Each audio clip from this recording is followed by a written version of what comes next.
ఎస్తేరు గ్రంథ వివరణ 9వ సెషన్, అంతేనా? 9వ సెషన్లోనికి ప్రవేశిస్తున్నాం.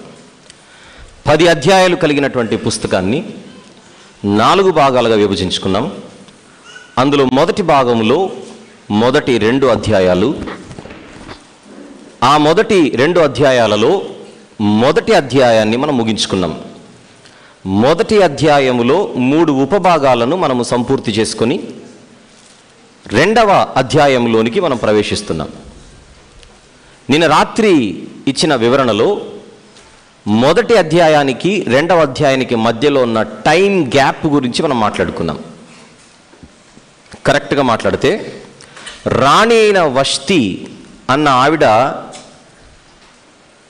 రాజుగారి చేత తిరస్కరింపబడిన సమయానికి, క్రొత్తగా నూతన రాణిగా ఎస్తేరు గారు ఎన్నుకొనబడే సమయానికి మధ్యలో 4 సంవత్సరాల టైం గ్యాప్ ఉందని రాత్రి మాట్లాడుకున్నాం.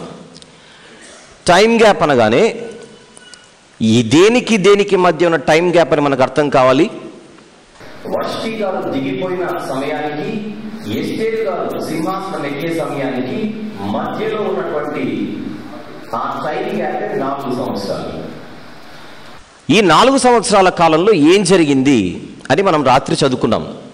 చరిత్రను తిరిగేస్తే అప్పుడు మనకు బయటపడినది, ఆ 4 సంవత్సరాలలో పారసీకులు గ్రీకులపై చేసిన 2వ దండయాత్ర అది చోటు చేసుకుందని రాత్రి మనం మాట్లాడుకున్నాం.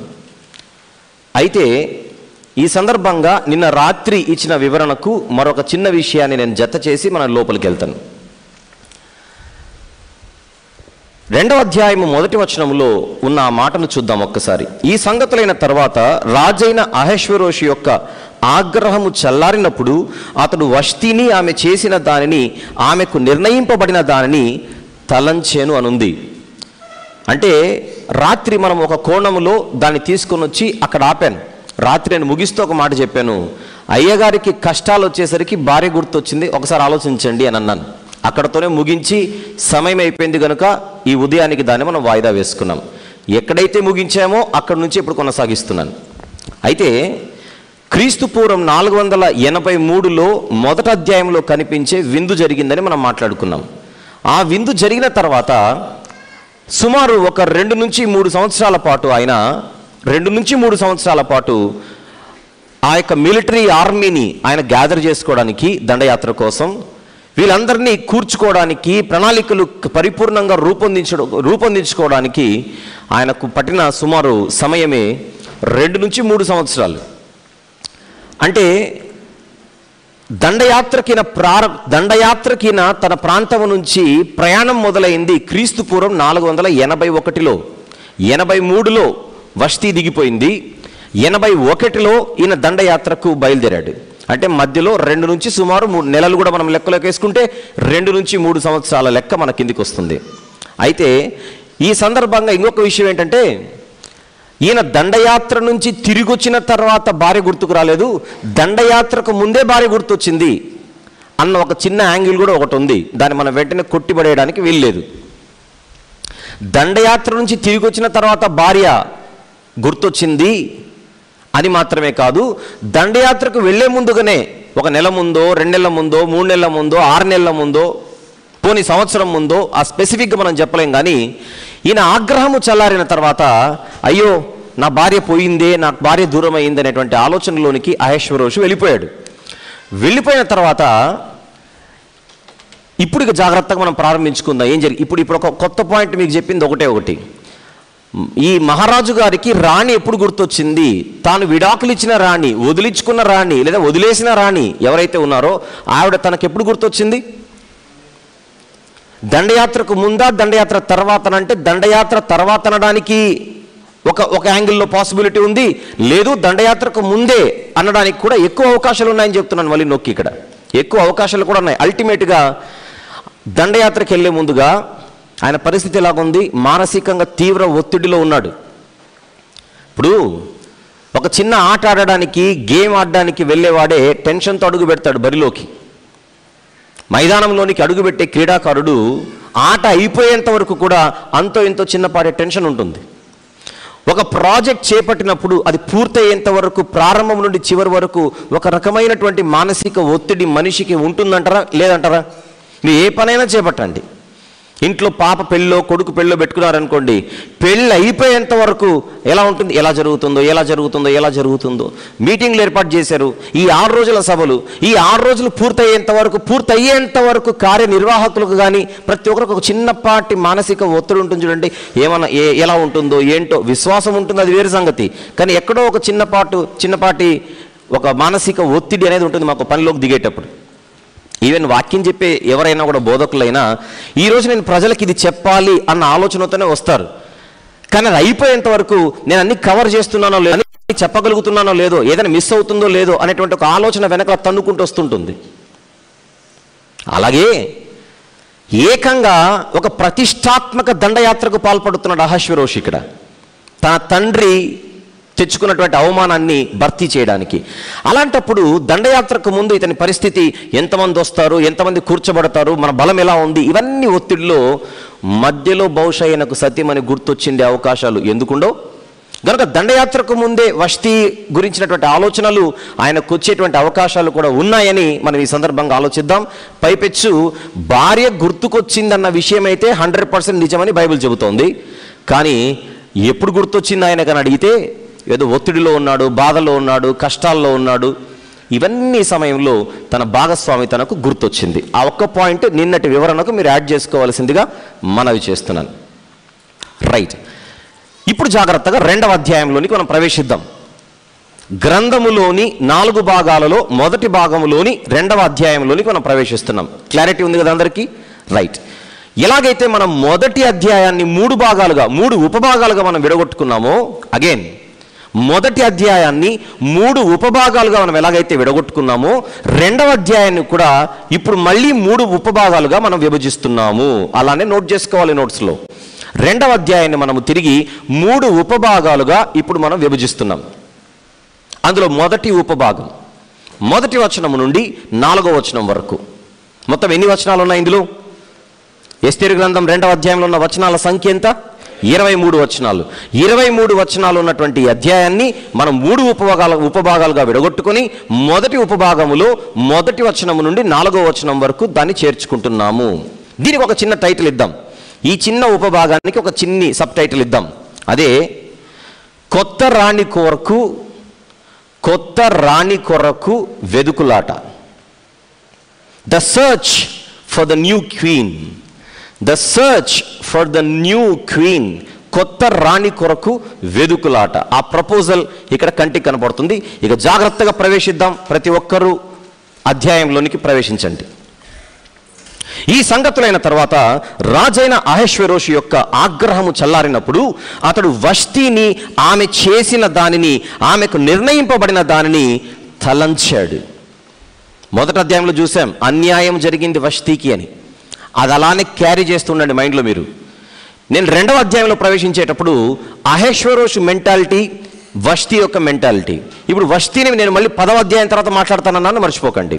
ఇక నెక్స్ట్ ఇక్కడికి వస్తాను. అహష్వేరోషు యొక్క మనస్తత్వాన్ని మనం జాగ్రత్తగా ఈ పుస్తకం అయిపోయేంత వరకు క్యారీ చేస్తూ ఉండాలి. ఇప్పుడు భార్య గుర్తొస్తుంది.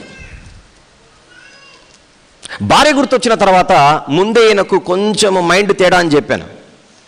అంటే ఏదైనా అనుకున్నాడనంటే ఒక రకంగా ఒక సైకోలాగా ప్రవర్తించేటువంటి క్యాండిడేట్ ఇతను. ఇప్పుడు ఈ ఆలోచన చినికి వానయి, అసలు మా ఆవిడను నాకు దూరం చేసిన దుష్టుడేవాడని ఆలోచనలు వచ్చాయి అనుకోండి. నాకు వస్తాయి రావా? నా భార్యను నాకు దూరం చేసినోడేవాడు. ఒకవేళ తన ఆలోచనలు అక్కడికి వెళ్ళిపోయాయి అనుకోండి, ఇప్పుడు కత్తి ఎవడి నెత్తి మీద ఉంటుంది? సలహా ఇచ్చినోడి మీద. సలహా ఇచ్చినవాడు ఎవడు? మెమూకానుకు సపోర్ట్ చేసిన వాళ్ళు ఎవరు? వెనకల 6 మంది, మొత్తం 7 మంది ప్రధానులు. వీళ్ళందరి తలకాయలు లేచిపో. ఒరే నా భార్య పోతే పోయింది, మీరైతే బతకడానికి వీల్లేదు. ఎందుకు? మాదీయుల యొక్కయు పారసీకుల యొక్కయు శాసనం ప్రకారంగా, వాళ్ళ యొక్క చట్టం ప్రకారంగా ఒక్కసారి ఒకటి తీర్మానించబడిన తర్వాత, వ్రాతరూపకంగా ముద్రించబడిన తర్వాత దాన్ని కొట్టేయడానికి రాజుకు కూడా వీల్లేదని మనం చదువుకుంటున్నాం. ఒకసారి దాన్ని చూద్దాం. ఎక్కడ? దానియేలు గ్రంథం 6వ అధ్యాయం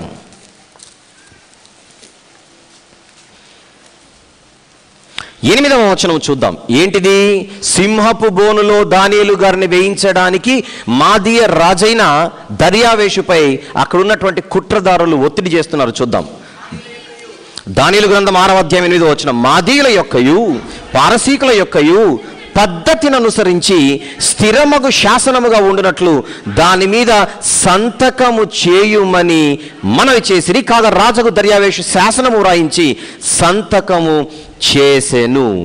బాగుందా?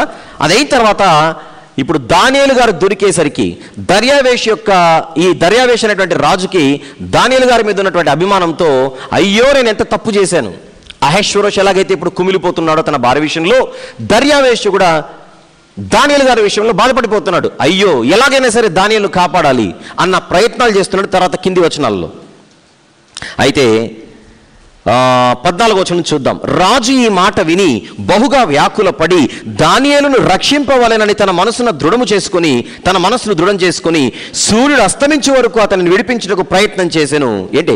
రాజు స్థానంలోండి ప్రయత్నం చేస్తున్నాడట. అంటే రాజు కంటే పైన ఏముంది? శాసనం ఉంది. వాళ్ళ పద్ధతులది. 15వ వచనం. ఆ మనుషులు దీన్ని చూచి రాజసన్నిధికి సందడిగా కూడి వచ్చి, రాజు స్థిరపరిచిన ఏ శాసనము గాని తీర్మానము గాని ఎవడును రద్దుపరచజాలడు. ఇది మాదీయులకును పారసీకులకును విధి అని తమరు తెలుసుకొనవలెను.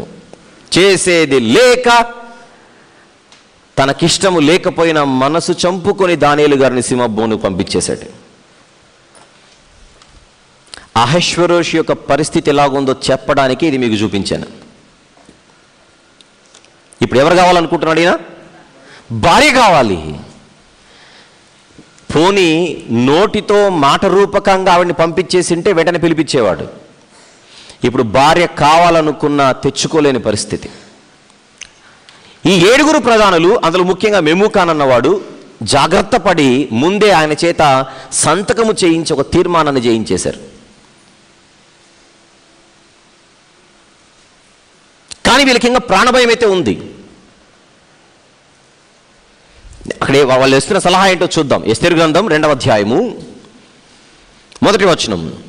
ఆయన ఆగ్రహము చల్లారినప్పుడు అతడు వష్టిని ఆమె చేసిన దాన్ని ఆమెకు నిర్ణయింపబడిన దానిని తలంచగా యవ్వనులకు రాజు పరిచారకులు ఇట్లనిరి.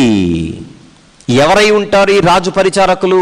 కేవలం ఆయనకి గిన్నెను అందించేవారు ఇంకొకరు మాత్రమే కాదు, కానీ ముఖ్యంగా ఆయన దగ్గర ఉన్నటువంటి అడ్వైజరీ బాడీ, వాళ్ళు ఉండడానికి అవకాశాలు ఎక్కువ ఉన్నాయి ఇక్కడ. ఎందుకు?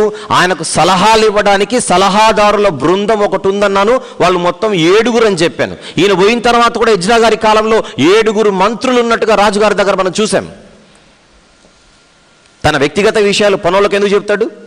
తన వ్యక్తిగతాల విషయంలో తన గిన్నెలు అందించేవారు, అన్నం పెట్టేవాళ్ళు, అన్నం వడ్డించే వాళ్ళ దగ్గర పిలుచుకొని ఇప్పుడు నేనేం చేయాలో చెప్పాలి ఎందుకు అడుగుతాడు? ఖచ్చితంగా ఈ పరిచారకులు ఎవరై ఉండవచ్చు అని అడిగితే మొదటి అధ్యాయంలో సలహా ఇచ్చిన వాళ్ళు ఆయన పరిచారకులు అయి ఉండొచ్చు, పాసిబిలిటీ. ఎవరంట ఈ సలహాదారులు? యవ్వనులు. నిన్న చూసాంగా, రెహబాముకు సలహాలు ఇచ్చి ఆయన రాజ్యాన్ని పాడు చేసింది ఎవరు? యవ్వనులు. రెహబాము ఎవరి మాట వినలేదు? పెద్దల మాట వినలేదు. ఇప్పుడు ఆయన పర్సనల్ విషయంలో కూడా మళ్ళీ ఈ అడ్వైజరీ బాడీ అనుకోండి కొద్దిసేపు ఎంటర్ అయిపోతుంది. ఏంటది? ఆయన వష్టిని గురించి ఆలోచిస్తూ ఆమెకు నిర్ణయించబడిన దానిని తలస్తున్నాడట. ఆ మాట చూడండి అక్కడ ఎలా ఉంది. ఆయన ఆగ్రహము చల్లారినప్పుడు అతడు వష్టిని ఆమె చేసిన దానిని ఆమెకు నిర్ణయింపబడిన దానిని తలంచగా ఏమి నిర్ణయించబడిందో తలంచుతున్నాడట. అయ్యో అన్న ఆలోచనతో. ఈరోజు నా భార్యని తెచ్చుకోవాలన్న ఆలోచన నాకుంది కానీ తెచ్చుకోలేని పరిస్థితే అని తలంపులినకి. ఇదే గనుక పెద్దగా అయితే రోజు రోజుకి ఆయన లోన్లీగా ఉంటున్నాడు. చుట్టూ వాళ్ళకి అర్థమైపోతుంది ఆయన పరిస్థితి. అప్పుడు సలహా ఇస్తున్నారు, యవ్వనులకు రాజు పరిచారకులు ఇట్లనిరి అందమైన కన్యకలను రాజు కొరకు వెదకనగును. అందు నిమిత్తము సౌందర్యవంతులైన కన్యకలందరినీ సమకూర్చి షూషను కోట అంతఃపురమునకు చేర్చి స్త్రీలకు కాపరియగు రాజు యొక్క నపుంసకుడగు హేగే వశమునకు అప్పగించినట్లు రాజు తన రాజ్యం యొక్క సంస్థానములన్నిటిలో పరిచారకులను నియమించునుగాక. శుద్ధి కొరకు సుగంధ ద్రవ్యములను వారికి ఇచ్చిన తర్వాత రాజు ఆ కన్యకలలో దేనియందు ఇష్టపడునో ఆమె వష్టికి బదులుగా రాణియగును అని వాళ్ళు చెప్పగానే ఈ మాట రాజునకు అనుకూలమైన గనుక అతడు ఇలాగూ జరిగించాను.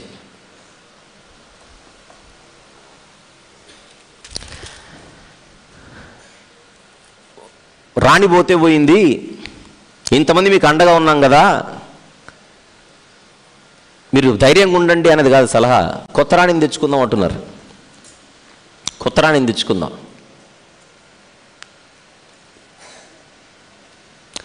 వీళ్ళలో ఎవరు కూడా వష్టి గురించి ఆలోచించట్లేదు. చూడండి, వీళ్ళ భయం వీరకుంది. ఆ రోజు సలహా ఇచ్చినప్పుడే మాటతో ఆపించక రాతతో వాళ్ళు ఎందుకు ముగించారని అడిగితే, రేపెప్పుడైనా వీళ్ళిద్దరు హస్బెండ్ అండ్ వైఫ్ ఒకటైపోతే మా ప్రాణాలు గాల్లో కలిసిపో, అంతేనా? భార్యాభర్తలు గొడవలు పడడం సహజం. అవసరమైతేనే ఎంటర్ అవుతారు తెలివి ఉన్నోళ్ళు. అవసరం లేకున్నా ఎంటర్ అయితే 5 రోజుల తర్వాత బక్రా అవుతాడు. ఈ భయం వీళ్ళకుంది. రేపెప్పుడైనా మళ్ళీ ఈవిడ వస్తే ఈయన మనసు మారి ఆవిడ కాంగుంటుందా మహారాణి? నా ఇంటిని పాడు చేయడానికి ప్రయత్నించిన వాళ్ళు ఎలా బతుకుండాలి అన్న ఆలోచన వష్టికి వస్తే ఇలా ప్రాణాలు ఏమవుతాయి? ఈ భయముతో ఒక రాజుగారి దగ్గర వదిలేసండి. ఈ భయముతో రాజుగారి దగ్గర ఎవడి రాజకీయాలు వారివి, ఎవడి రాజకీయాలు వాడివి, ఎవరి భయము వాళ్ళది. ఎవరికి వాళ్ళు వాళ్ళ సేఫ్టీని గురించి ఆలోచించుకుంటున్నారు. ఇక్కడ వాళ్ళ సేఫ్టీని గురించి ఆలోచించుకోవడానికి రాజుగారి బతుకుని అక్కడ ఎలా పెడుతున్నారో చూడండి. ఇక్కడ నేను చెప్పాలనుకున్న ఒక పాయింట్ ఉంది. ఒక నాయకుడిగా ఉన్నాడు అహష్వేరోషు. ఎప్పుడైతే ఒక వ్యక్తి ఒక నాయకుడిగా ఉంటాడో సహజంగానే చుట్టూ కొంతమంది పోగవడం సర్వసాధారణం. అది మీరైనా, నేనైనా, మనమైనా, ఎవరైనా.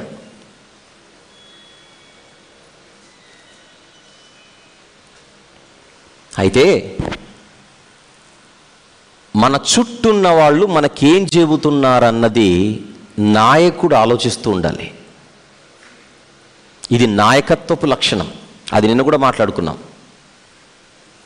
పనికొచ్చే సలహాలు ఇస్తున్నారా, పనికిరాని సలహాలు ఇస్తున్నారా?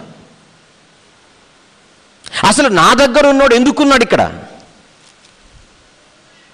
నిజంగా రాజ్యానికి మేలు చేయడానికి ఉన్నాడా? ఇక్కడ చూద్దాం కొద్దిసేపు. రాజ్యానికి మేలు చేయడానికి ఉన్నాడా, తన స్వప్రయోజనం కోసం ఉన్నాడా? అసలు నాయకుడు అన్నవాడు కేవలం రాజకీయాల్లో ఉంటేనే నాయకుడు కాదు, సమాజంలో కనబడితేనే నాయకుడు కాదు. సంఘాల్లో కూడా నాయకులను పెట్టాడు దేవుడు, సంఘ నాయకులు.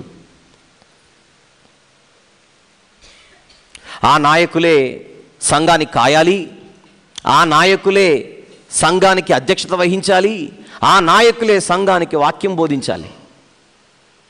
బోధకులను దేవుడు కృత నిబంధన కాలంలో నాయకులుగా నియమించాడు. వాళ్లే సంఘ పెద్దలు. అధ్యక్షుడు అన్నవాడు బోధింప తగినవాడై ఉండాలి, మందకు మాదిరిగా ఉండాలి, మందను కాచేవాడిగా ఉండాలి. ఇవన్నీ ఈ పదజాలం అంతా మనకు పెద్దల గురించి రాయబడి ఉంటుంది. ఒక మాట చూద్దాం. హెబ్రీ పత్రిక 13వ అధ్యాయం. హెబ్రీలకు రాసిన పత్రిక 13వ అధ్యాయం 7వ వచనం చూద్దాం. అందరూ చూడండి అమ్మా. హెబ్రీలకు రాసిన పత్రిక 13వ అధ్యాయము 7వ వచనం. మీకు దేవుని వాక్యము బోధించి మీ పైన నాయకులుగా ఉన్నవారు అంటున్నాడు. చూడండి అక్కడ. అంటే వాక్యము బోధించే వారిని ఏమని సంబోధిస్తున్నాడు బైబిల్లో? నాయకులు. Very good. ఎప్పుడైతే మనం బోధకులను నాయకులుగా చూస్తామో, నాయకుల చుట్టూ ఒక 10 మంది ఉంటారా ఉండరా మీరు చెప్పండి ఫస్ట్. బోధకుల చుట్టూ 2, 3, 4, 5, 10 మంది ఉంటారా ఉండరా? వెరీ గుడ్, ఉంటారు. అప్పుడు బోధకులన్న వాళ్ళు ఏ జాగ్రత్తలు తీసుకోవాలి? నా చుట్టూ ఉన్నోళ్ళు ఇంతకెందుకున్నారు, ఈ క్లారిటీ నాయకుడికి ఉండాలి. నా చుట్టూ ఉన్న వాళ్ళు ఎందుకున్నారు? అమ్మా సెల్ ఫోన్ ఆఫ్ చేయండి అమ్మా కొద్దిసేపు.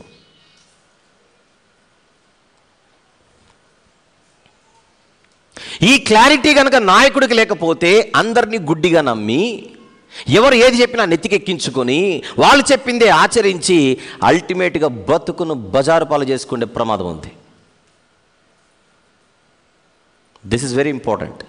అహష్వేరోషును చూసి మనం గమనించవలసింది అది.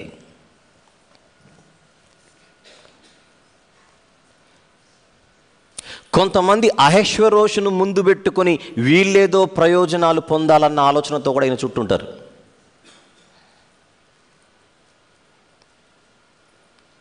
వీళ్ళు ఎంత ప్రమాదకరమైన వాళ్ళంటే, చివరకు కట్టుకున్న భార్యను కూడా ఈయనకు దూరం చేసి పండగ చేసుకుంటున్నారు చూడండి. అంత ప్రమాదం. స్వప్రయోజనం కోసం మనకు దగ్గరున్న వాళ్ళు ఎవరైనా ఉంటే వాళ్ళ వలన మనకు ప్రాబ్లం, మన కుటుంబాలకు ప్రాబ్లం, మన సంఘానికి ప్రాబ్లం, ఇంకా మన పరిచర్యకు సమస్య. అందుకే దేవుడు ఎప్పుడైతే తన పరిచర్యలోనికి ఆహ్వానిస్తున్నాడో ఆయన చెప్పిన మొదటి మాట, ముఖ్యంగా యేసుప్రభు మనకు బోధించిన ఒక బోధ ఒకటి ఉంది. ఎక్కడ? లూకాసు వార్త 9వ అధ్యాయము 24వ వచనం చదవండి ఒక్కసారి. 23వ వచనం, 23. లూకాసు వార్త 9:23 చదువుతున్నాం. మరియు ఆయన అందరితో ఇట్లా, నేను ఎవడైనను నన్ను వెంబడింపగోరిన ఎడల తనను తాను ఉపేక్షించుకోవాలి. అంటే అర్థం ఏంటి? స్వప్రయోజనం అన్న మాటని డిక్షనరీలో ఉండకూడదు. నిన్ను నువ్వు మర్చిపోవాలి, నిన్ను నువ్వు ఉపేక్షించుకోవాలి. నెక్స్ట్, తన్ను తాను ఉపేక్షించుకొని ప్రతిదినము తన సిలువనెత్తుకొని నన్ను వెంబడించాలి. ఎవరైనా స్వప్రయోజనం కోసం ఆలోచిస్తే పరిచర్య నీళ్ల పాలవుతుందని ఎప్పుడు గుర్తుపెట్టుకోవాలి. ఇది చాలా డేంజర్. పరిచర్యకు చాలా ప్రమాదకరం వీళ్ళు. ఒక స్వప్రయోజనం కోసం ఆలోచించిన యూదా ఇస్కరియోతు ఏకంగా రక్షకుని రోడ్డు మీద నిలబెట్టాడు చూడండి, ముద్దు పెట్టి. వీడు ఎంత ప్రమాదకరం అయితే పరిస్థితి అక్కడ వరకు వచ్చింది. ఇస్కరియోతు యూదా కంటే బెస్ట్ ఎగ్జాంపుల్ ఏముంటుందో చెప్పండి, స్వప్రయోజనం గురించి ఆలోచించాల్సి వస్తే.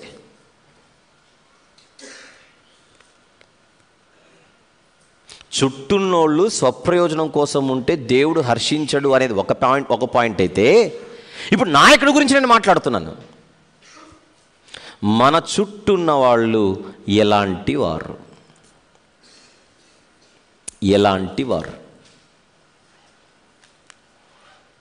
అసలు నీతో ఎందుకు ఉన్నారు?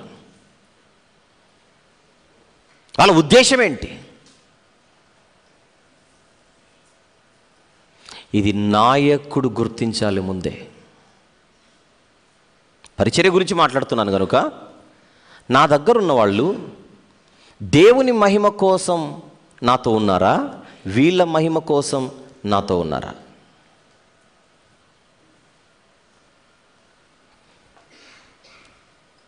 ఇది గమనిస్తూ ముందుకు సాగాలి. అహష్వేరోషు యొక్క మనస్తత్వాన్ని ప్రారంభము నుంచి చూస్తే ఈయన చాయిస్ అంతా రాంగ్ చాయిసే. గ్రీకులతో యుద్ధం వద్దన్నాడు పెద్ద ఆయన, వెళదామన్నాడు మరొకడు, వెళ్ళడానికే ఓటేశాడు. నాయకులకు అహష్వేరోషు యొక్క జీవితం ఒక పాఠంగా కనబడడం లేదు. ఇంతవరకు ఎస్తేరు గ్రంథంలో ముఖ్యంగా 2 వ్యక్తులను చూసాం. ఈ 2 మనకు పాఠాలు నేర్పిస్తున్నాడు. ఒకడు అహష్వేరోషు, మరొకడు మెమూకాను. స్వప్రయోజనం కోసం సలహాలు ఇచ్చిన జాబితాలో మెమూకాను ఉంటే, ముందు వెనక ఆలోచించకుండా చెప్పగానే నెత్తినెక్కించుకొని శాసనాన్ని చేసిన అహష్వేరోషు కనబడుతున్నాడు. సలహా ఇచ్చినోడు ప్రమాదమే, ఆలోచించకుండా తీసుకున్నోడు ప్రమాదం కొని తెచ్చుకున్నట్టే.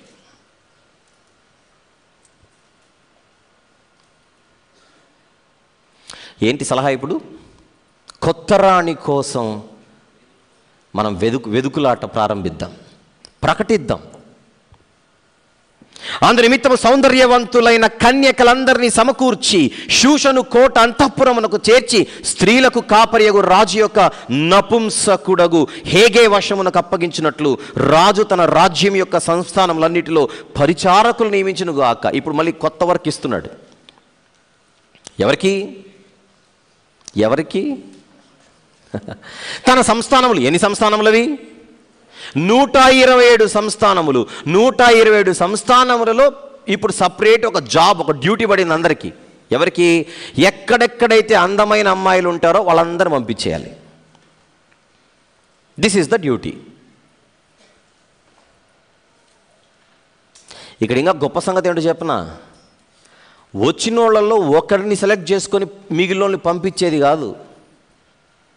వచ్చిన వారిలో ఒకరిని సెలెక్ట్ చేసుకొని, ఫర్ ఎగ్జాంపుల్ ఒక 10 మంది వచ్చారనుకోండి, ఒకరిని సెలెక్ట్ చేసుకొని 9 మందిని పంపించేది ఉండదు. ఇక్కడ ఆ వ్యవస్థ కాదు ఇది. అక్కడ పరిస్థితి ఏంటో చెప్పనా? సుమారు 300 నుండి 400 మందిని వాళ్ళు తీసుకొని వస్తారు. వీరిని అంతఃపుర స్త్రీలుగా రాజుగారు తన దగ్గర ఉంచుకుంటాడు.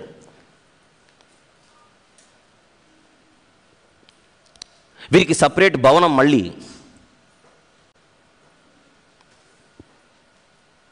వాళ్ళు 300 మంది అయినా 400 మంది అయినా వీళ్ళందరూ రాజుగారికి సంబంధించిన వాళ్ళే. వాళ్ళందరిలో ఒకరిని సెలెక్ట్ చేసుకొని ఒకరికి రాణి హోదా ఇస్తాడు. ఆ రోజుల్లో రాజుల దగ్గర అంతఃపుర స్త్రీలు ఉండేవారు, మహారాణి కాకుండా. ఇంగ్లీష్లో దాన్ని హ్యారమ్ లేదా హేరమ్ అని కూడా అంటాడు. ఎంత దౌర్భాగ్యమైనటువంటి వ్యవస్థ చూడండి. ఏంటట? షూషను కోట అంతఃపురమునకు చేర్చి స్త్రీలకు కాపరియగు రాజు యొక్క నపుంసకుడగు హేగే వశమునకు ఆ స్త్రీలను అప్పగించాలి. నపుంసకులకే అప్పగించేవాళ్ళు సేఫ్టీ కోసం. రాజు తన రాజ్యం యొక్క సంస్థానములన్నిటిలో పరిచారకులు నియమించునుగాక. శుద్ధి కొరకు సుగంధ ద్రవ్యములను వారికి ఇచ్చిన తర్వాత రాజు ఆ కన్యకలలో దేనియందు ఇష్టపడునో ఆమె వష్టికి బదులుగా రాణి అగును. దేనియందు ఇష్టపడునో అంటే అందరూ ఆయన దగ్గరికి రావాల్సిందే. మరి రోజుకొకరు చొప్పున.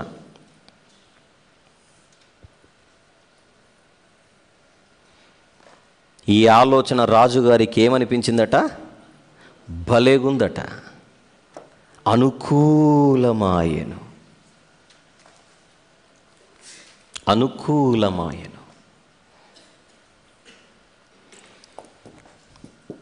స్త్రీలకు సందర్భం వచ్చిందని ఒక మాట చెప్తాను. ఆ రోజుల్లో రాజుకు చెందిన స్త్రీలకు 3 వేరు నివాసాలు ఉండేవి. 3 వేరు నివాసాలు గుర్తుపెట్టుకోండి. ఒకటి, రాణిగా సెలెక్ట్ అయితే రాణి నివాసం ఒకటి, రాణిగారి నివాసం ఒకటి. 2, ఉపపత్నుల కోసం అమ్మాయిలు తెప్పించుకుంటాడు కదా రాజు. సుమారు 300 మంది నుంచి 400 మంది ఉంటారు. వీళ్ళందరికీ ఒక ప్లేస్, ఒక భవనం. అందులో మళ్ళీ 2 డిపార్ట్మెంట్లు. కన్యకలుగా ఉన్నంత కాలం ఒక చోటు ఉంటారు. అయ్యగారి దగ్గరికి వెళ్ళి తిరిగి వచ్చిన తర్వాత వాళ్ళ ప్లేస్ షిఫ్ట్ అయిపోతుంది. ఆయన దగ్గరికి వెళ్ళక ముందు వీళ్ళు కన్యకలు, వెళ్ళొచ్చిన తర్వాత ఉపపత్నులు. పోతే ఆయనకు నచ్చితే అప్పుడప్పుడు ఎప్పుడైనా ఈయన దర్శనం జరుగుతుంది వీళ్ళకి. ఈయనకు నచ్చితే ఎప్పుడైనా అయ్యగారి దర్శనం వాళ్ళకు దొరుకుతుంది. నచ్చలేదనుకోండి ఇంటికి పంపడు, అక్కడే ఉండి చావండి. ఎంతకాలం? పోయేంతవరకు. ఆ రోజుల్లో స్త్రీల పరిస్థితి ఎంత భయంకరంగా ఉండేదో మీరు ఆలోచించండి. అందంగా పుట్టడం అనేది శాపమే ఈ లోకంలో ఆ రోజున్న పరిస్థితులలో.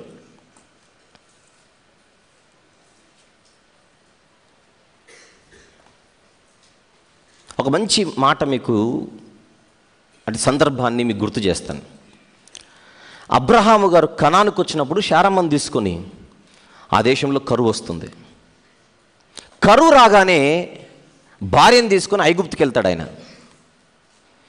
ఐగుప్తుకి వెళ్ళగానే శారమ్మ చాలా సౌందర్యవతిని, ఆ సౌందర్యవతి ఒక అందమైన స్త్రీ మన ఊరికి వచ్చింది, మన ప్రాంతానికి వచ్చిందన్న వార్త సేవకులు పరుగు పరుగునెళ్ళి రాజుగారికి మోసుకొని వెళ్ళారు చూడండి.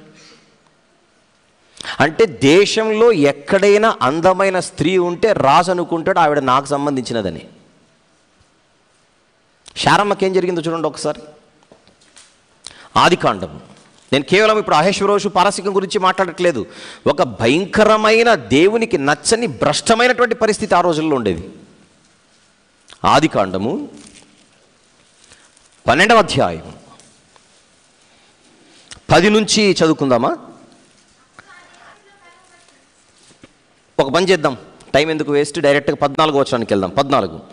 అబ్రాము ఐగుప్తులో చేరినప్పుడు ఐగుప్తీయులు ఆ స్త్రీ మిక్కిలి సౌందర్యవతి అయ్యుండుట చూచిరి. ఫరో యొక్క అధిపతులు ఆమెను చూచి ఫరో ఎదుట ఆమెను పొగిడిరి గనుక ఆ స్త్రీ ఫరో ఇంటికి తేబడెను. 17వ వచనంలో దేవుడు ఏం చేశాడు? అయితే యెహోవా అబ్రాము భార్యైన శారయిని బట్టి ఫరోను అతని ఇంటి వారిని మహావేదనల చేత బాధించెను. ఇది పరిస్థితి.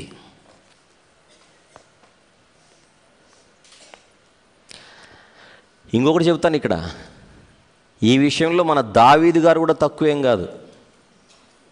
ఆయన గురించి కూడా మాట్లాడుకోవాలి. నిన్నటి నుంచి అదే చెప్తున్నా, మన ఆలోచనలు ఎప్పుడు ధర్మంగా ఉండాలి. తప్పు ఎవరు చేసినా తప్పే, ఒప్పు ఎవరు చేసినా ఒప్పే. ఎస్తేరు గారి కోసం వష్టిని విలన్గా చూడొద్దని చెప్పాను నేను మొన్న. ఎస్తేరు గారి కోసం వష్టిని విలన్ చేయకండి.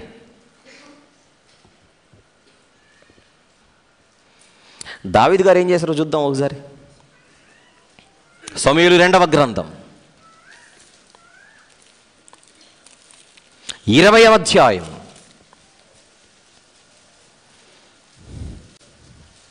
3వ వచనం చూద్దాం. సమూయేలు 2వ గ్రంథం 20వ అధ్యాయము 3వ వచనం. దావీదు యెరూషలేములోని తన నగరికి వచ్చి తన ఇంటికి తాను కాపుగా ఉంచిన తన ఉపపత్నులైన 10 మంది స్త్రీలను తీసుకొని వారిని కావలిలో ఉంచి వారిని పోషించుచుండెను గాని వారి యొద్దకు పోకుండెను. వారు కావలి యందుంచబడిన వారై బ్రతికినంత కాలము విధవరాండ్రవలే ఉండిరి. అంతే, ఇక వాళ్ళ లైఫ్ అంతా అక్కడ ఉండి చావడమే.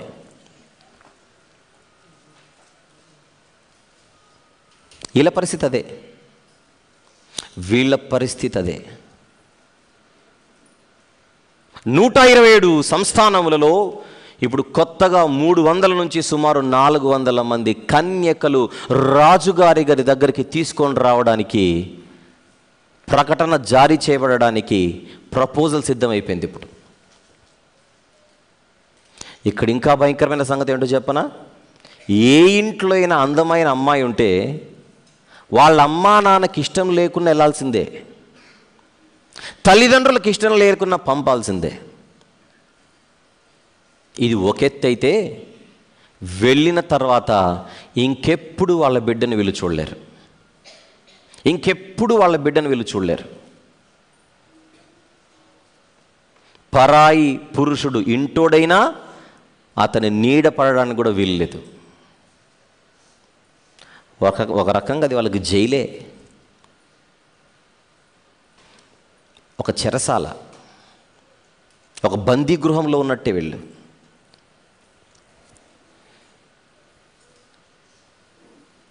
రైట్. ఆ సంస్థానములలో రాజుగారున్న ప్రాంతములో ఒక దీనురాలు ఇప్పుడు ఇక్కడికి తీసుకొని రాబడబోతోంది. ఆవిడే ఈ గ్రంథానికి ముఖ్య పాత్రధారి.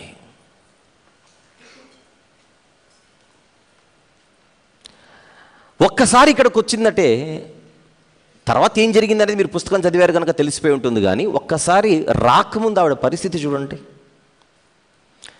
తల్లి లేదు, తండ్రి లేడు, పెంచినోడు దూరం అవుతాడు. ఇప్పుడు ఆల్రెడీ తల్లిదండ్రులు లేని అనాథ. అలాంటి ఒక పేదరాలు, అలాంటి ఒక దీనరాలు అంత భయంకరమైన పరిస్థితిలోనికి ఇప్పుడు తీసుకుని రాబడబోతోంది.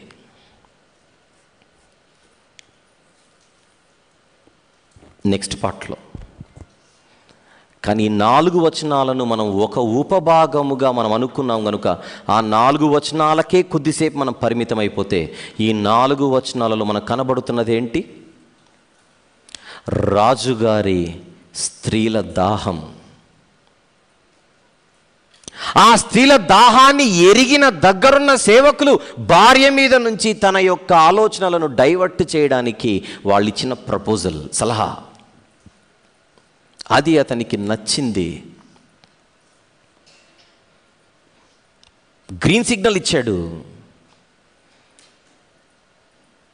ఇలాంటి ఒక భ్రష్టుడి దగ్గరికి మన ఎస్తేరు గారు రాబోతున్నారు. ఇప్పుడు మహారాజు దగ్గరికి రాబోతుందని ఎవరు కాలరెగిరేయాల్సిన అవసరం లేదు. ఒక పనికి మాలిన వాడు వీడు.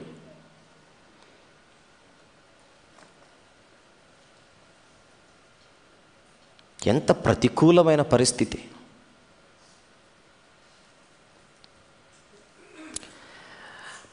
కానీ ఒక్కటి, దేవునిని నమ్ముకుని దేవునిని ఆనుకొని బతికే వాళ్ళు ఎవరైతే లోకంలో ఉంటారో వాళ్ళ పరిస్థితి ఎప్పుడు ఇలానే ఉంటుంది. వాళ్ళ చుట్టూ దుష్ట వాతావరణం ఉండి ఒక నిస్సహాయ స్థితిలో ఆ దేవుని పిల్లలు ఉంటారు. ఆ టైంలో దేవునిని ఆనుకోవడం మనం విడిచిపెట్టకుండా ఉంటే ఆయన హస్తాలతో ఆ బిడ్డను ఎత్తుకుంటాడు. అది 2వ ఉపభాగంలో చూద్దాం కాసేపు అయిన తర్వాత. ఎంతసేపు అయిన తర్వాత? 5 సెకండ్లు అయిన తర్వాత. ఇక్కడితో మొదటి ఉపభాగం సమాప్తం. ఏమిటిది? కొత్త రాణి కొరకు వెదుకులాట. అందరికి అర్థమైంది కదా ఇది? వెళ్దాం. 2వ ఉపభాగం 2వ అధ్యాయంలో అది 5వ వచనము నుండి 18వ వచనం వరకు. 5 నుండి 18. షూషను కోటలో బెన్యామీనీయుడగు కీషునకు పుట్టిన షిమీ కుమారుడగు యాయీరు వంశస్థుడైన మొర్దెకై అను ఒక యూదుడుండెను. దీనికి ఏమని రాస్తారు? దీనికి ఈ ఉపభాగానికి ఒక టైటిల్ ఇద్దాం. మళ్ళీ ఎందుకు టైటిల్స్ ఇస్తున్నాను, ఎందుకు డివైడ్ చేస్తున్నానో మీకు తెలియాలి, గుర్తుండడానికి. అంతేనా? గుర్తుండడం కోసం. ఇప్పుడు ఈ భాగానికి, ఈ పోర్షన్కి ఒక చిన్న టైటిల్ ఇద్దాం. కనుగొనబడి ఆమోదింపబడిన కొత్త రాణి. కనుగొనబడి ఆమోదింపబడిన నూతన రాణి, లేకపోతే కొత్త రాణి. మీకు ఏ పదం నచ్చితే ఆ పదం రాసుకోండి.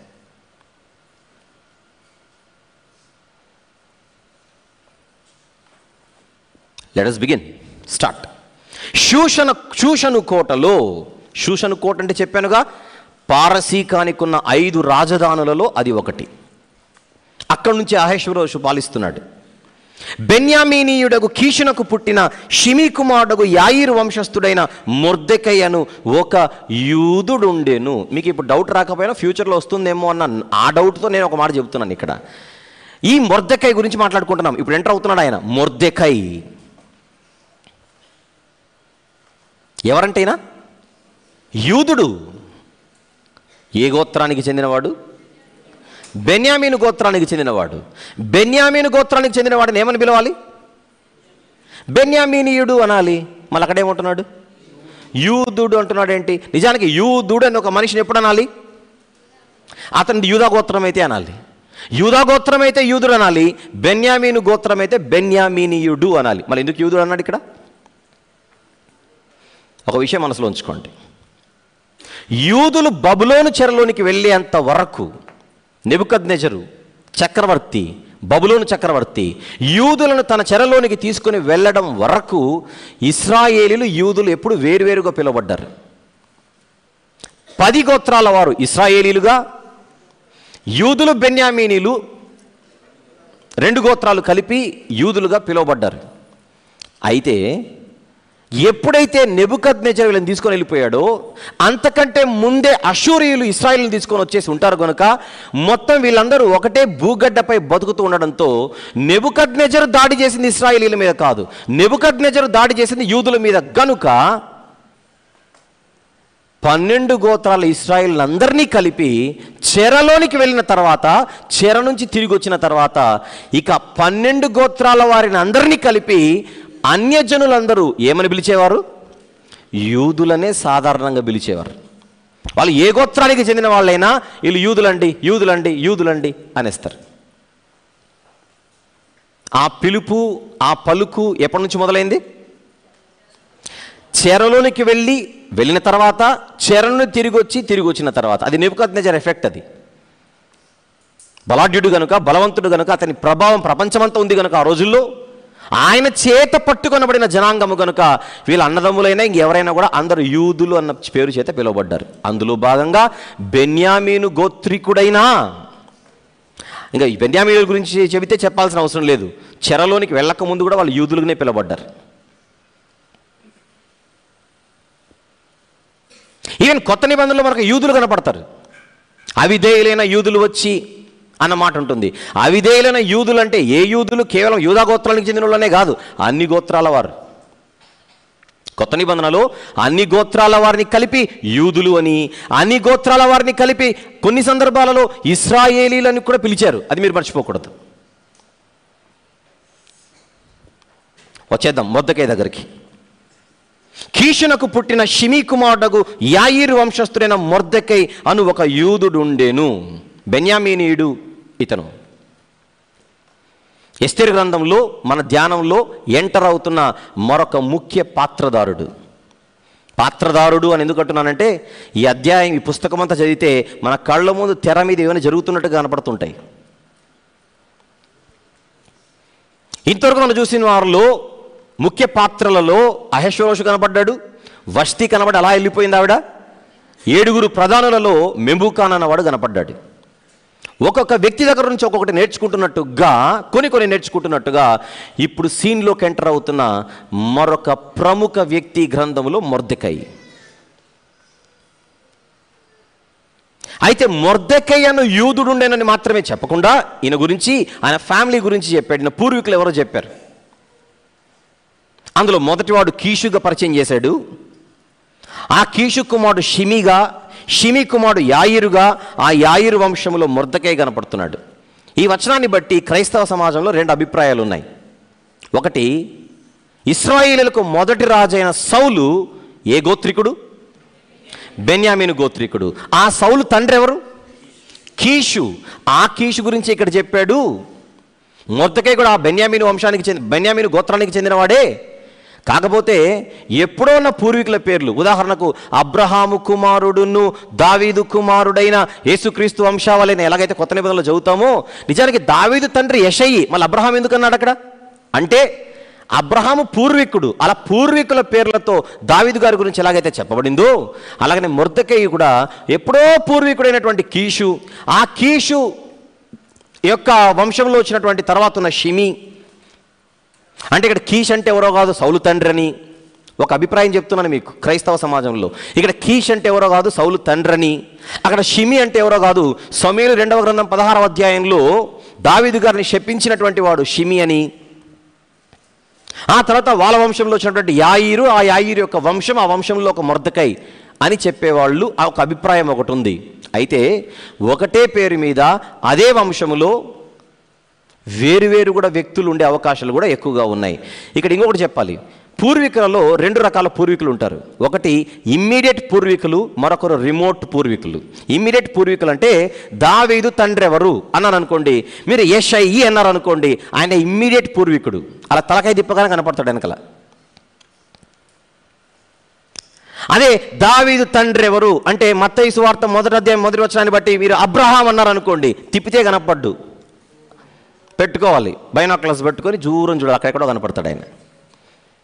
ఆయనే పూర్వీకుడు, రిమోట్ సుదూర పూర్వీకుడు.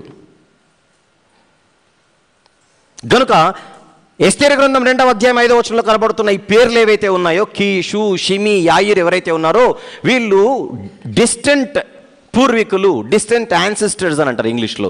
పూర్వీకులు అన్న అభిప్రాయం ఒకటి ఉంది. అయితే దాని కింది వచనం ఇది ఎప్పుడో ఉన్న పూర్వీకులు కాదు, జస్ట్ ముందున్న పూర్వీకులే అన్నట్టుగా మనకు ఒక ఆలోచన మనల్ని బలపరుస్తూ కనబడుతుంది. కింద చూద్దాం ఒక మాట, 6వ వచనం. బబులోను రాజైన నెబుకద్నెజరు యూదా రాజైన యెకొన్యాను పట్టుకొని పోయినప్పుడు ఇతడు యెకొన్యాతో కూడా యెరూషలేము నుండి చెరపట్టబడిన వారిలో ఒకడు. ఎవరు ఇతడు అంటే? మీరు పొరపాటున మొర్దెకాయ్ అనుకున్నారు. ఆన్సర్లు చెప్తున్నాను, మొర్దెకాయ్ అని. మొర్దెకాయ్ కాదు. మళ్ళీ చదువుదాం 7వ వచనం, 6వ వచనం. బబులోను రాజైన నెబుకద్నెజరు యూదా రాజైన యెకొన్యాను పట్టుకొని పోయినప్పుడు ఇతడు యెకొన్యాతో కూడా యెరూషలేము నుండి చెరపట్టబడిన వారిలో ఒకడు. అసలు బబులోను రాజు, ఇది ఏ సంవత్సరం అంటున్నాను? సుమారు 480. ఈ తతంగమంతా జరుగుతున్నది.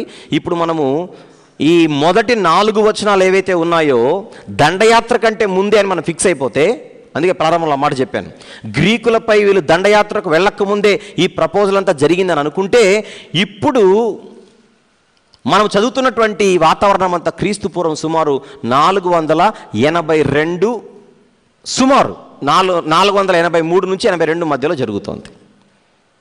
మళ్ళీ బబులోను రాజు యెకొన్యా అనేటువంటి రాజును పట్టుకొని పోయింది ఎప్పుడు? క్రీస్తు పూర్వం 597 సంవత్సరాలు రాసుకోండి. తర్వాత నెబుకద్నెజరు యూదా రాజులలో ఒక రాజైన యెహోయాకీను అని ఉంటాడు ఒక ఆయన. యెహోయాకీనుకున్నటువంటి మరొక పేరే యెకొన్యా. ఆ రాజు పేరే కదా ఇక్కడ చెప్పింది, యెకొన్యా అనేది చూడండి అక్కడ. యెహోయాకీను అనేటువంటి ఒక రాజు ఉంటాడు యూదులకు. ఆ రాజుకున్న మరొక పేరే యెకొన్యా. నెబుకద్నెజరు యెరూషలేంపై దాడులు చేసినప్పుడు 3 దఫాలుగా చేశాడని ఇంతకుముందు నేను చాలాసార్లు చెప్పాను. ఆ 3 దఫాలలో 2వ దాడే 597లో జరిగింది. ఆ 597లో యెహోయాకీనును పట్టుకొని వెళ్ళిపోతాడు. అలా పట్టుకొని వెళ్ళేటప్పుడు అతనిని మాత్రమే కాకుండా తన దగ్గర ఉన్న ప్రధానులను, అధిపతులను కూడా తీసుకొని వెళ్ళిపోయి పేదోళ్ళను మాత్రం వదిలేస్తాడు. ఒక వచనం చూద్దాం. రాజుల 2వ గ్రంథం 24వ అధ్యాయం. రాజుల 2వ గ్రంథము 24వ అధ్యాయం.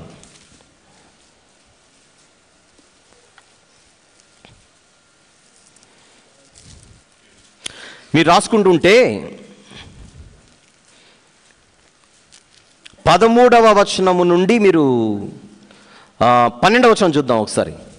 అప్పుడు యూదా రాజైన యెహోయాకీనును అతని తల్లియును అతని సేవకులను అతని క్రింద అధిపతులను అతని పరివారమును బయలు వెళ్ళి బబులోను రాజు వద్దకు రాగా, బబులోను రాజు ఏలుబడిలో 8వ సంవత్సరమందు అతనిని పట్టుకొనెను.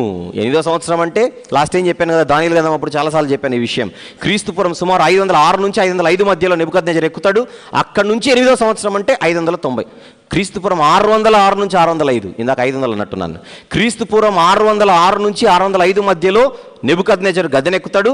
ఆయన గద్దెనెక్కిన 8వ సంవత్సరం, 605లో 8 తీసేయండి, 597. రెఫరెన్స్లు అడగట్లేదుగా, లెక్క చెప్పమంటున్నా. క్రీస్తుపూర్వం 605 మొదలుకుంటే 8 ఏళ్ళు తీసేస్తే 597. అప్పుడు యెకొన్యా పట్టుబడ్డాడు. రైట్. 15వ వచనం చూద్దాం. రాజుల 2వ గ్రంథం 24:15. అతడు యెహోయాకీనును రాజు తల్లిని రాజు భార్యలను అతని పరివారమును దేశంలోని గొప్పవారిని చెరపట్టి యెరూషలేములో నుండి బబులోను పురమునకు తీసుకొని పోయాను. ఇప్పుడు ఒక మాట చెప్తాను. ఎస్తేరు గ్రంథము 2వ అధ్యాయము 6వ వచనంలో ఈ మాట ఉంది.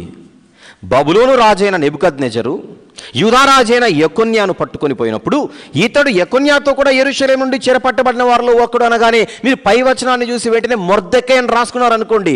ఆ లెక్కన ఇప్పుడు మనం మాట్లాడుకుంటున్న ఎస్తేరు గారి సందర్భం 2వ అధ్యాయము క్రీస్తు పూర్వం 482 అంటున్నాను. ఇప్పుడు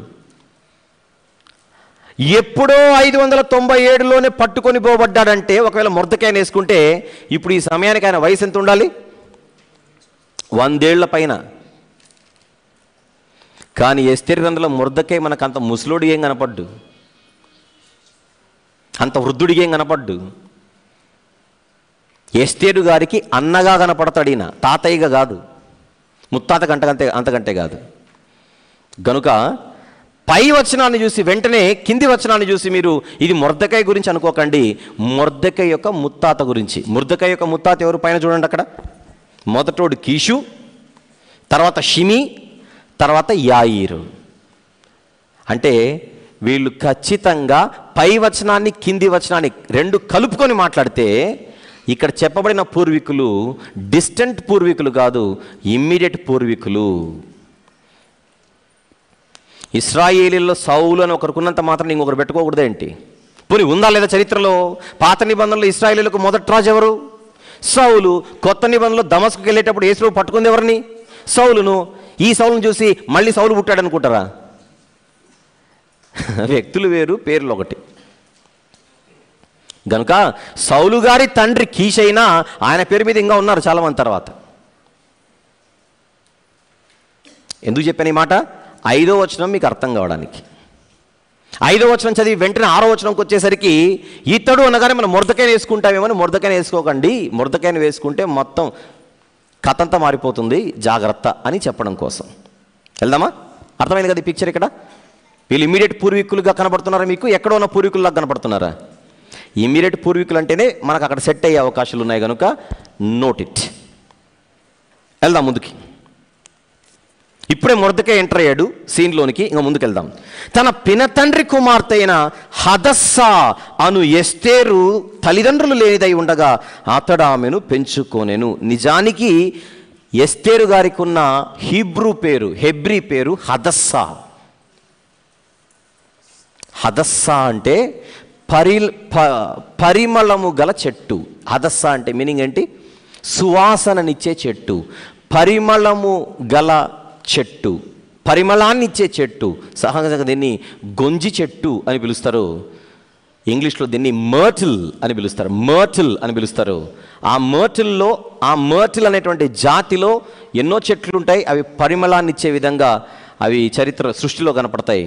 ఒకసారి అవి ఎలా ఉంటాయో జస్ట్ చెట్టును చూడండి చాలు, చూపించినాను. ఇది మర్టిల్ అంటే సువాసననిచ్చేటువంటి ఒక మొక్క లేదా చెట్టు అలాంటిది. ఈ అర్థాన్ని కలిగినటువంటి పేరే హదస్సా. ఇది హీబ్రూ పేరు. వచ్చేయండి చూద్దాం. ఇంగ్లీష్లో ఏమన్నారు? దాన్ని మర్టిల్ అని అన్నారు. ఫైన్, వెళ్ళిపోదాం. అయితే ఈ గ్రంథంలో మాత్రం ఈవిడ హదస్సా అన్న పేరు మీద కాకుండా ఎస్తేరు అన్న పేరు మీద మనకు కనబడుతుంది. ఎస్తేరు అన్న పదం హీబ్రూ పదం కాదు, హెబ్రీల పేర్లు కాదు. ఇది ఒక పారసీక పేరు. బహుశా ఈవిడ అంతఃపురంలోనికి వచ్చేంత వరకు హదస్సాగానే పిలువబడి ఉంటుంది. లోపలికి వచ్చిన తర్వాత ఎప్పుడైనా రాజకోటలోనికి వచ్చి అక్కడ రాజుగారికి సంబంధించిన వాళ్ళుగా ఒక వ్యక్తి కానీ కొంతమంది మారుతున్నప్పుడు వాళ్లకు పేర్లు మార్చడం జరుగుతుంది లోపలికి వెళ్ళిన తర్వాత. బెస్ట్ ఎగ్జాంపుల్ షడ్రక్, మేషక్, అబేద్నెగోలు, దానియేలు గారు. వీళ్ళకి పేర్లు మార్చారా లోపలికి వెళ్ళిన తర్వాత? మార్చారా లేదో చూద్దాం ఒకసారి. దానియేలు గ్రంథం 1వ అధ్యాయం. దానియేలు గ్రంథము 1వ అధ్యాయం.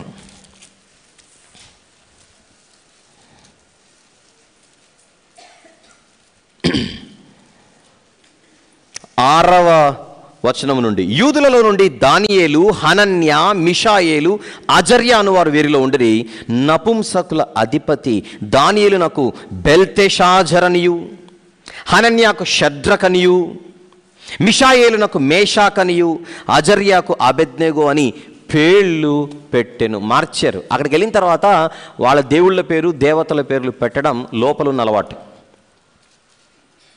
అలాగే హదస్సా అంటే మంచి అర్థం కనపడుతుంది చూడండి అక్కడ. ఏంటది? పరిమళము గల చెట్టు. పరిమళ అని పేరుంది అనుకోండి తెలుగులో, అక్కడ హదస్స అనొచ్చు మీరు, దగ్గర ఉన్నాయి కనుక. Very good. ఇప్పుడు ఎస్తేర్ అంటే మీనింగ్ ఏంటో చెప్పనా? ఎస్తేరు అన్నది బబులోను దేవతలలో ఒక దేవత పేరు. ఆ దేవతను ఇష్తార్ అంటారు. ఏం పేరు అది? ఇష్తార్ అన్న దగ్గర నుంచి మనకు తెలుగులో ఎస్తేర్ అని వచ్చింది. ఇంతకు ఇష్టార్ అంటే మీనింగ్ ఏంటంటే నక్షత్రం, స్టార్. ఇష్టార్ అంటే స్టార్, నక్షత్రం. నక్షత్రం అంటే మళ్ళీ ఏ నక్షత్రం అంటే ఆ నక్షత్రము ఆకాశంలో ఉన్న పాలపుంత నక్షత్రం అంటే నక్షత్రాలు కాదు. సౌర కుటుంబంలో గ్రహాలు కూడా మామూలుగా చూస్తే నక్షత్రాలలాగానే కనపడతాయి.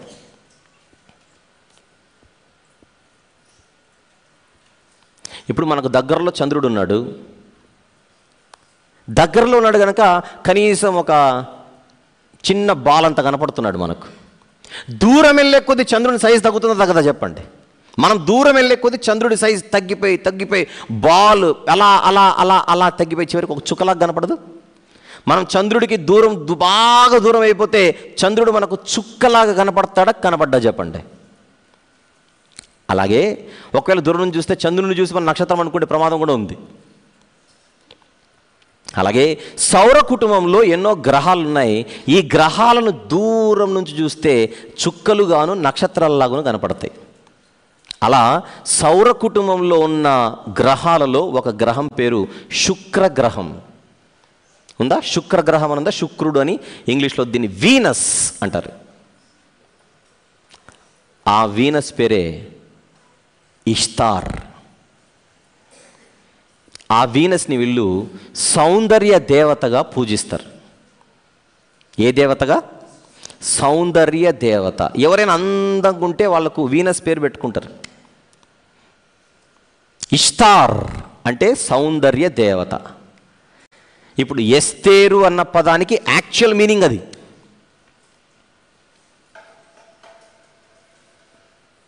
ఇప్పుడు మన కుటుంబాలలో ఎవరైనా ఎస్తేరులు ఉన్నారనుకోండి, మీరు వెంటనే వాళ్ళని ఎలానో చూడకుండా వాళ్లకు పేరు పెట్టిన వాళ్ళు మాత్రం ఈ మీనింగ్ని బట్టి పెట్టలేదు, ఎస్తేరమ్మని చూసి పెట్టారని మనసులో పెట్టుకోండి. అప్ప మాకు తెలియకపోయానే ఈ పేరు పెట్టేసామని ఎవరు బాధపడకండి. ఆధార్ కార్డులో ఆ పేరే వచ్చిందని ఎవరు బాధపడకండి. మీరు బాధపడాల్సిన అవసరమే లేదు. ఎందుకంటే మీరు ఒక మంచి సాక్ష్యము కలిగినటువంటి ఒక స్త్రీ అని అనుకొని మీరు పేరు పెట్టారు కనుక ప్రాబ్లం లేదు. ఈ హిస్టరీ తెలీదుగా. All right, come back. అలాగే మొర్దెకై అనే పేరు కూడా ఉంది. మొర్దెకై అనేది కూడా ఉంది. అది కూడా ఒక బబులోను ముఖ్య దేవత పేరేమని చెప్పాను మొన్న, మార్దూక్. అహష్వేరోషు ఆ మార్దూక్ యొక్క బంగారు విగ్రహాన్ని కదా కాల్చేసింది. కనుక మొర్దెకై అనేటువంటి పేరు కూడా మార్దూక్ అనేటువంటి పేరు నుండి సంగ్రహించబడినది అన్న ఒక చిన్న పాయింట్ కూడా మనకు వినపడుతూ ఉంటుంది. నాట్ కన్ఫర్మేషన్, అలా అనుకోండి జస్ట్ ప్రస్తుతానికి. వీళ్ళు ఆ ప్రాంతంలో ఉన్నారు కనుక అలాంటి పేర్లు వీళ్ళ నెత్తి మీదకి వచ్చేసాయి, అంతే, ఇంకేం లేదు.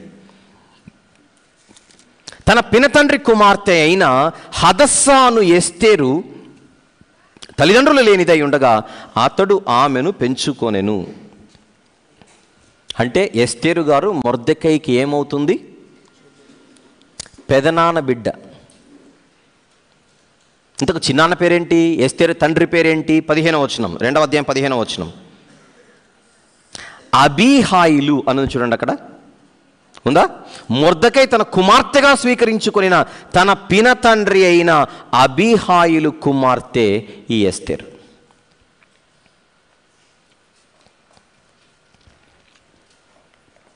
ఫైన్. కానీ చెల్లెల్నే ఏమిగా పెంచుకున్నాడట?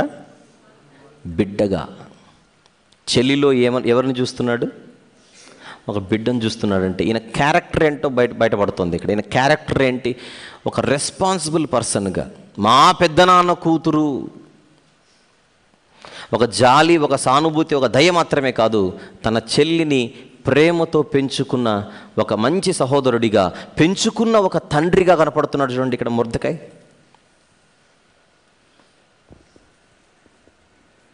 మొర్దెకైలో ఒక కేరింగ్ పర్సనాలిటీ కనబడుతోంది. మనం ఇంతవరకు అహష్వేరోషు యొక్క క్యారెక్టర్ని మాత్రం స్టడీ చేసుకుంటూ వచ్చిన మనం ఇప్పుడు ఎంటర్ అయిన మొర్దెకైని మీరు చూడాలి, ఆయన పర్సనాలిటీ చూడాలి, ఆయన క్యారెక్టర్ చూడాలి, ఆయన తత్వాన్ని కూడా ఇక మనం క్యారీ చేస్తూ ముందుకెళ్ళాలి. ఆమె అందమైన రూపమును సుందర ముఖమును గలదై ఉండెను. ఆమె తల్లిదండ్రులు మరణము పొందిన తర్వాత మొర్దెకై ఆమెను తన కుమార్తెగా స్వీకరించెను. అంటే తల్లిదండ్రులు ఈమె తోబుట్టులు కూడా కాదు, నిజానికి తన తల్లి కడుపున పుట్టిన అమ్మాయి అయితే కాదు, పెదనాన్న బిడ్డ. ఇతనిలో ఒక రెస్పాన్సిబుల్ పర్సన్ని మీరు చూడట్లేదు. ఇక్కడ మొదలు పెడదాం మొర్దెకై గురించి. మనకు 10వ అధ్యాయం వరకు మొర్దెకై మనతో వస్తాడు కనుక ఆయన అంత ఈజీగా విడిచిపెట్టకూడదు అంటున్నాను. ఇక్కడ మొర్దెకైలో ఏం కనపడుతుంది మనకు? ఒక బాధ్యత గల వ్యక్తిత్వం. సొంత తోబుట్టులను కూడా పట్టించుకోకుండా తిరుగుతున్నోళ్ళు ఈరోజు మన ముందే కనపడతారు, మన కుటుంబాల్లో కూడా. ఉన్నారా లేదా చెప్పండి? తల్లిదండ్రులు చేతగాని వాళ్ళైతే, ముసలి వాళ్ళు అయిపోతే, మిగిలిన తోబుట్టువుల బాధ్యత కుటుంబ సభ్యులది, అన్నదో ఎవరిదో ముందున్నోళ్ళది. అన్ని కుటుంబాలు అలా లేవు. కొన్ని కుటుంబాల్లో అయితే ఈ పరిస్థితి ఉంది.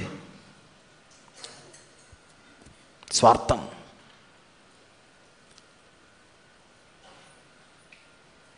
ఒకవేళ ఈ మాటలు వింటుండగా మనలో ఎవరైనా మన తోబుట్టువులను నిర్లక్ష్యం చేస్తున్నామేమో. ఒకవైపు మన బాధ్యత ఉన్నా,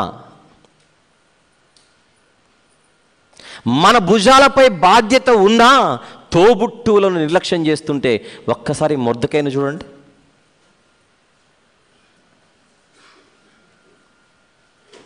పైపెచ్చు ఈవిడ పరిస్థితి ఏంటి? ఒక నిస్సహాయురాలు. నిస్సహాయ స్థితిలో ఉన్నటువంటి తోబుట్టుని హక్కున చేర్చుకొని బిడ్డగా స్వీకరించిన మొర్దెకై చరిత్ర ఇది. వాక్యం చదివేటప్పుడు దానిని మనము ఔషధంగా చూడాలి.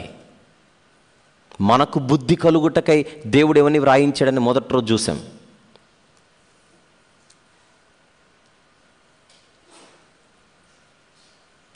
తల్లిదండ్రులను నిర్లక్ష్య పెడితేనే కాదు దేవునికి మనం దొరికేది. తోబుట్టువుల విషయం మనకు బాధ్యత ఉన్నా వారిని మనం పట్టించుకోకపోతే అది మన నెత్తినెక్కి కూర్చుంటుంది. జాగ్రత్త. అలాంటి వ్యవస్థను దేవుడు చూడాలనుకుంటున్నాడు.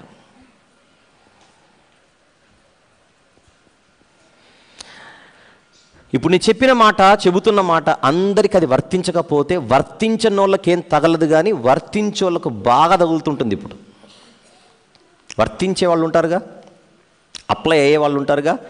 మీరు సెట్ అవ్వడానికే దేవుడు ఈ మాట గుర్తు చేస్తున్నాడు. అది మీ మీద ఆధారపడ్డ మీ చెల్లి ఉందేమో, మీ మీద ఆధారపడ్డ తమ్ముడు ఉన్నాడేమో, వారిని మీరు గాలి కొదిలేస్తే మాత్రం మీ ముందు మొర్దెకైని పెట్టి దేవుడు అడుగుతాడు లెక్క.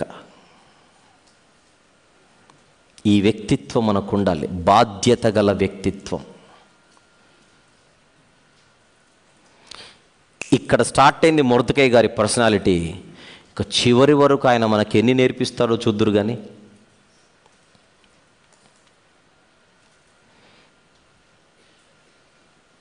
అహష్వేరోషు ఆయన పాత్ర, వష్తి ఆవిడ పాత్ర, మెమూకాను ఆయన పాత్ర, ప్రధానులు వారి పాత్ర, ఇప్పుడు మొర్దెకై ఆయన పాత్ర. ఆయనతో పాటు జస్ట్ ఇప్పుడే చేయి పట్టుకొని ఆయనది ఎంటర్ అయింది ఎస్తేరు గారు. ఆవిడేం నేర్పిస్తుందో.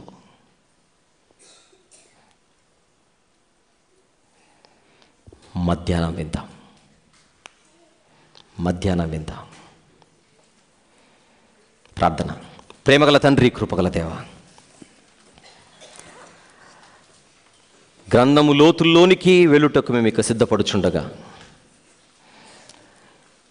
మేము నేర్చుకోవాల్సిన ఎన్నో సంగతులు ఉండగా నేర్పిస్తారని, ఆ నేర్చుకునే క్రమంలో తండ్రి మీరు మమ్మల్ని హెచ్చరిస్తున్న తీరును బట్టి స్తుతులు చెల్లిస్తూ, మేము సరి చేసుకునవలసినవెన్నో ఉంటుండగా అవన్నీ సరి చేసుకున్నటకు ఒక మొర్దెకై గారి జీవితాన్ని ఇప్పుడే మా ముందు ఉంచారు తండ్రి. ఇంకా మేమేం నేర్చుకోవాలో మాకైతే తెలియదు, కానీ మీరు నేర్పిస్తారన్న విశ్వాసముతో మేము ముందుకెళ్తున్నాం. సహాయం చేయండి. మధ్యాహ్న వేళలో మరిన్ని విషయాలు ఎక్కువసేపు మాట్లాడుకున్నట్టుకు మీ పాదాలను పట్టుకొని అడుగుచు సహాయం చేయమని యేసు ప్రభువారి పుణ్యనామములు ప్రార్థన సమర్పిస్తున్నాము తండ్రి. ఆమెన్.